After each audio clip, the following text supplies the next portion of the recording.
Okay guys, imperative sentences may appear to have no subject. This is because the subject in them is you, which is implied, and so it is omitted. Keep your room clean, stop talking. तो हम यहाँ पर request दे रहे हैं या command दे रहे हैं, तो यहाँ पे जो हमारे पास सब्जेक्ट है वो हमारे पास यू माना जाएगा. ठीक है. उसके बाद आते हैं इंटेरोगेटिव सेंटेंसेस. हमने पढ़े थे इंटेरोगेटिव सेंटेंसेस होते हैं जिनमें क्वेश्चन पूछा जाता है. ठीक है. ये भी सब्जेक्ट से स्टार्ट नहीं होते हैं, ये वर्ब के बाद आते हैं जो सेंटेंसेस को स्टार्ट करती है. जैसे कि is Radhika a teacher of maths. क्या राधिका मैथ्स की टीचर है? ठीक है.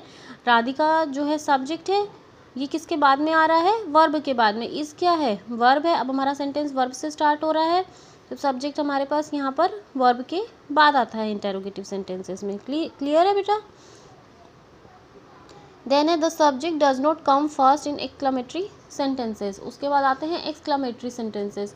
उसमें भी एक्सक्लेमेटरी सेंटेंसेस में भी सब्जेक्ट जो है पहले नहीं आता है. जैसे कि एक एग्जांपल है how cute the baby is, कि जो बेबी है वो कितना सुंदर है.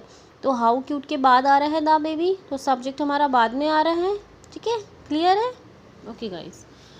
देन है प्रेडिकेट, फॉर्म्स एंड फंक्शंस. यहाँ हम एग्जांपल से समझ लेते हैं प्रेडिकेट में क्या क्या होता है. It contains a verb and other elements. ठीक है. जैसे इसमें एडवर्बियल भी हो सकते हैं depending on the nature of the verb. Sheena sings a song. Sheena गाना गाती है. शीना सब्जेक्ट है यहाँ पर. ये सिंग्स अ सॉन्ग प्रेडिकेट है.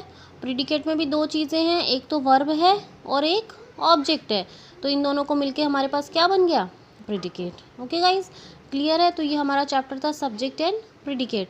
गाइज आप लोगों को कोई डाउट हो, कोई प्रॉब्लम हो, तो आप मुझे कॉल कर सकते हैं या मैसेज कर सकते हैं गिवन टाइम पे. इसके अलावा मैंने आपको एक्सरसाइजेज इसकी सेंड कर दी हैं. Okay guys, thank you.